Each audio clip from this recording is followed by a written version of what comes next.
Welcome dear students. Today we will talk about urogenital system of vertebrates.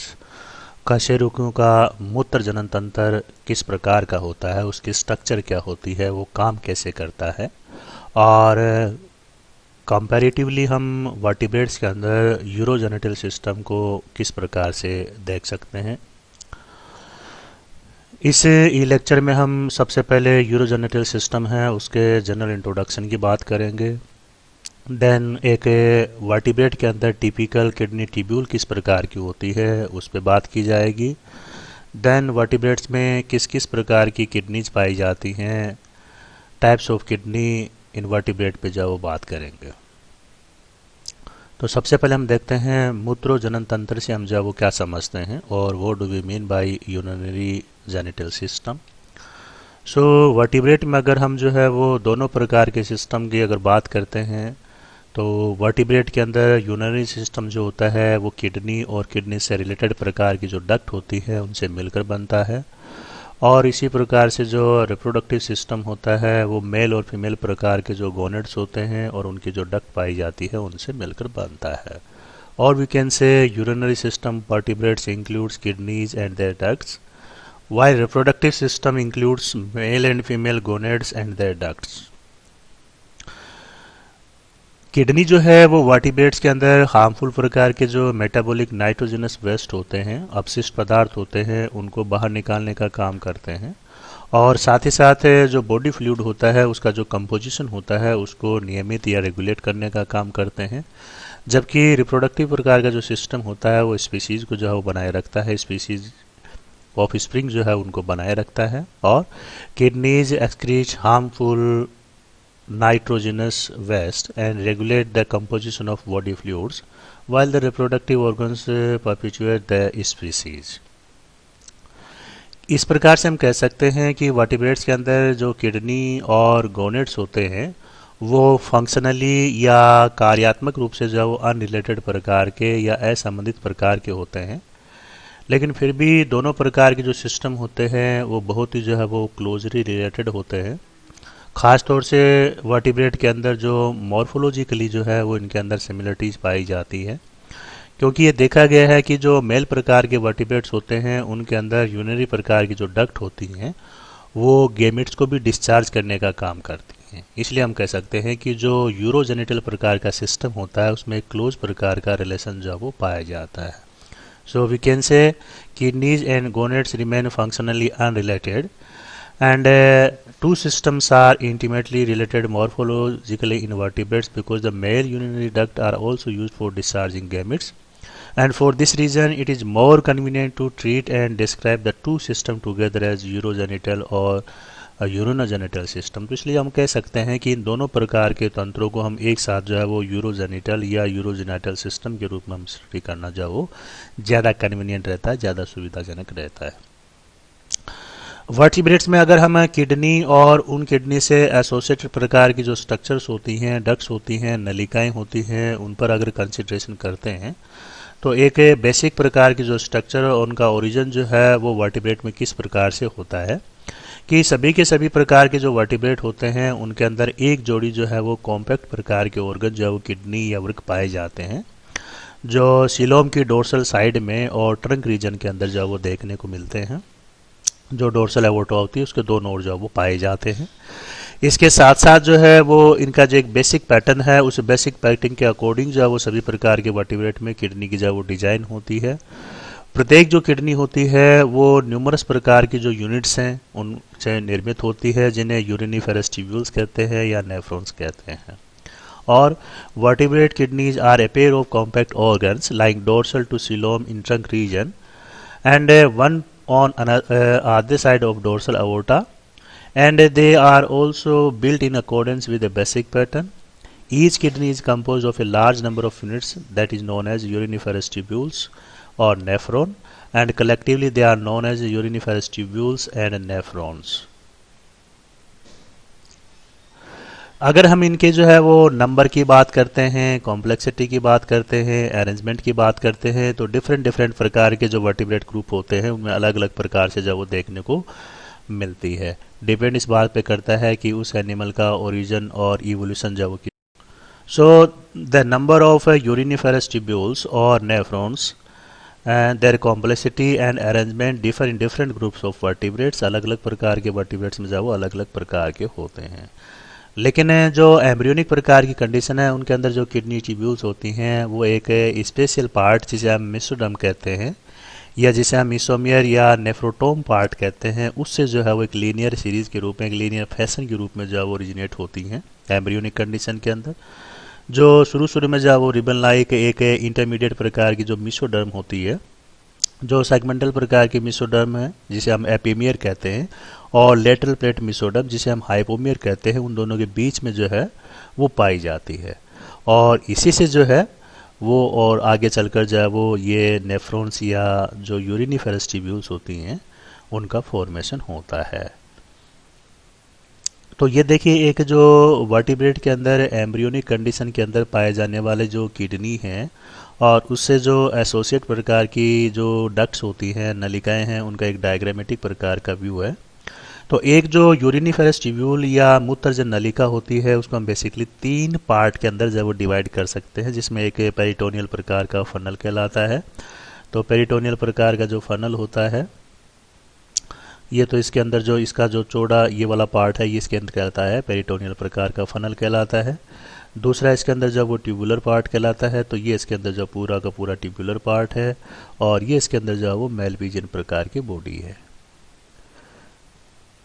तो यहाँ हम देख सकते हैं कि इस डायग्राम के अंदर ये जो मेलपीजियन प्रकार की जो बॉडी होती है या मेलपीजियन प्रकार के जो कार्पसल्स होते हैं, इनके अंदर एक ग्लोमेरुलस पार्ट होता है जो एफरेंट प्रकार के आर्टीरियल होती हैं और ईफरेंट प्रकार की आर्टीरियल होती हैं, इनके एग्रीगेशन से बनता है। इसके चारों ओर जो है वो क्यूबॉइडल प्रकार की जो सेल्स होती हैं उन सेल्स से मिलकर एक बोमेन का कैप्सूल होता है। तो दोनों प्रकार की स्ट्रक्चर बोमेन कैप्सूल और ग्लोमेरुलस जो है ये कंबाइंडली क्या कहलाते हैं, मेलपीजियन बॉडी कहलाते हैं या मेलपीजियन कॉर्पसल्स कहलाता है। और ये जो है उसकी लंबी नलिका होती है। तो लॉन्गिट्यूडनल प्रकार की जो डक्ट है वो एक ओर से जो है वो ओपन होती है जिसे हम सिलोमोस्टोम कहते हैं या नेफ्रोस्टोम कहते हैं, और दूसरी ओर से जो है ये क्लोज टाइप की होती है। तो ये एक जनरल प्लान जो है वो एम्ब्रियोनिक प्रकार की जो किडनी है उस एम्ब्रियोनिक प्रकार की किडनी ट्यूब्यूल का होता है या एक नेफ्रॉन का होता है। अब हम ये देखते हैं कि जो तीनों पार्ट होते हैं, पेरिटोनियल प्रकार का फनल होता है और मेलपीजियन प्रकार की जो बॉडी या कॉर्पसल्स होता है और जो ट्यूब्यूल होता है उसके अंदर क्या क्या विशेषताएं पाई जाती हैं। तो सबसे पहले हम देखते हैं पेरिटोनियल फनल। तो पेरिटोनियल प्रकार का फनल जो है वो एक फ्री एंड के रूप में जो है वो पाया जाता है, जो एक फनल लाइक सिलेटेड स्ट्रक्चर के रूप में होता है, इसलिए हम इसको क्या कहते हैं, पेरिटोनियल फनल कहते हैं।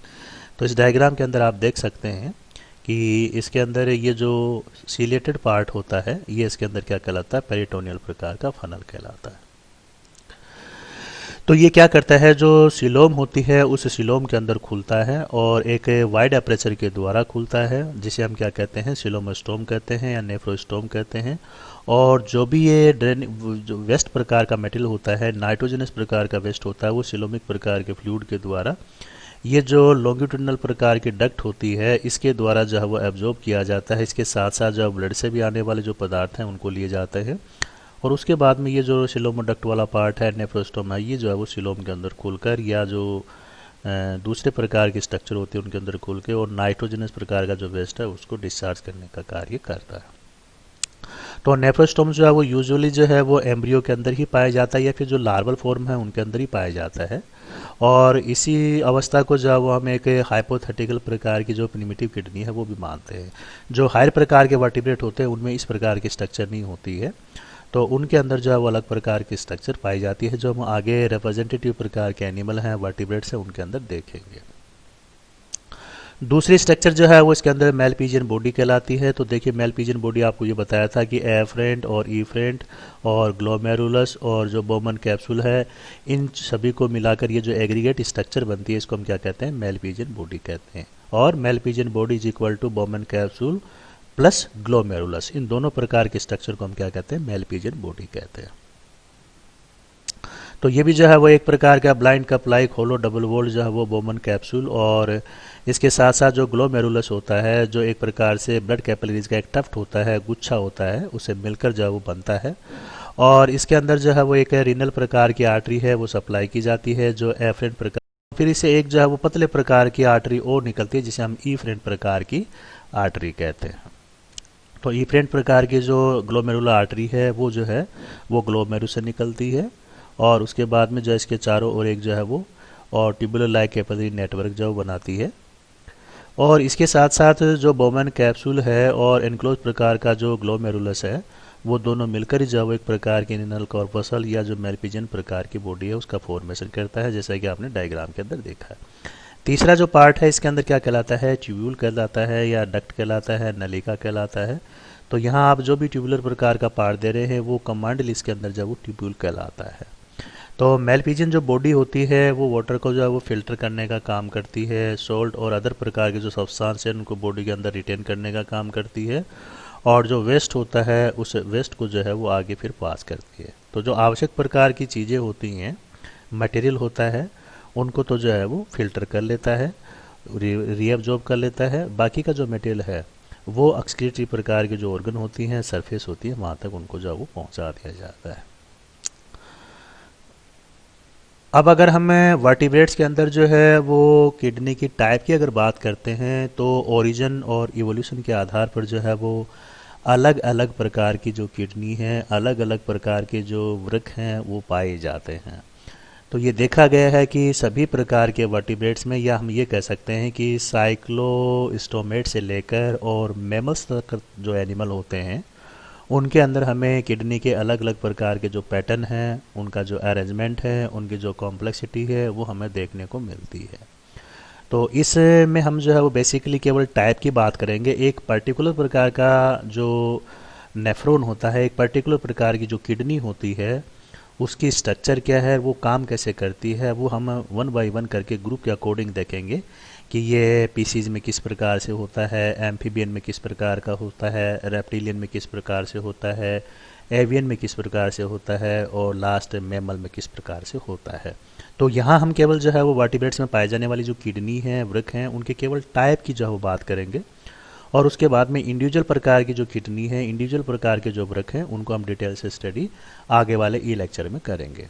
तो देखिए वर्टिब्रेट्स में जो है वो बेसिकली 5 प्रकार के जो है वो वृक्क या किडनी जो है वो देखी गई हैं, पहचानी गई हैं नंबर, कॉम्प्लेक्सिटी और ओरिजिन इवोल्यूशन के आधार पर। पहली इसमें जो है वो आदि वृक्क कहलाती है या आर्किनेफ्रोस प्रकार की कहलाती है, जो सबसे प्रिमिटिव होती है।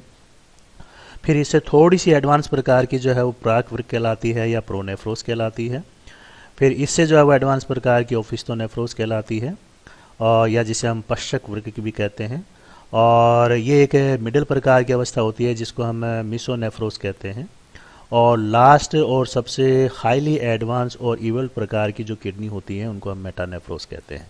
तो यहाँ पर जो मेटानेफ्रोस प्रकार की किडनी है वो तो आपको, और जनरली जो हायर प्रकार के वर्टिब्रेट्स होते हैं उनके अंदर ही वेल डेवलप कंडीशन के अंदर देखने को मिलती हैं। अदरवाइज लोअर प्रकार के जो वर्टिब्रेट्स होते हैं, पीसीज होती है, एम्फीबियंस होते हैं, यहाँ पर इनको आपको जब केवल मीसोनेफ्रोस प्रकार की किडनी जो वो देखने को मिलती है। और फिशेज जो होती है उनमें खास तौर से जो लोअर प्रकार की है उनमें जो है वो प्रोनेफ्रोस प्रकार की होती हैं, और जो थोड़ी सी एडवांस प्रकार की फिशेज होती हैं उनमें ओफिस्टोनेफ्रोस प्रकार की किडनी आपको देखने को मिलती है। आर्किनेफ्रोस जो है वो बहुत ही एक तरह से हम ये कह सकते हैं एम्ब्रियोनिक, लार्वल और या फिर जो कुछ साइक्लोस्टोमेट प्रकार के एनिमल होते हैं उनके अंदर ही आपको देखने को मिलती है। तो ये 5 प्रकार की किडनी जो है वो वर्टिब्रेट्स के अंदर पाई जाती हैं। इनकी डिटेल स्टडी हम जो वो आगे करेंगे। So thank you, see you again with new topic.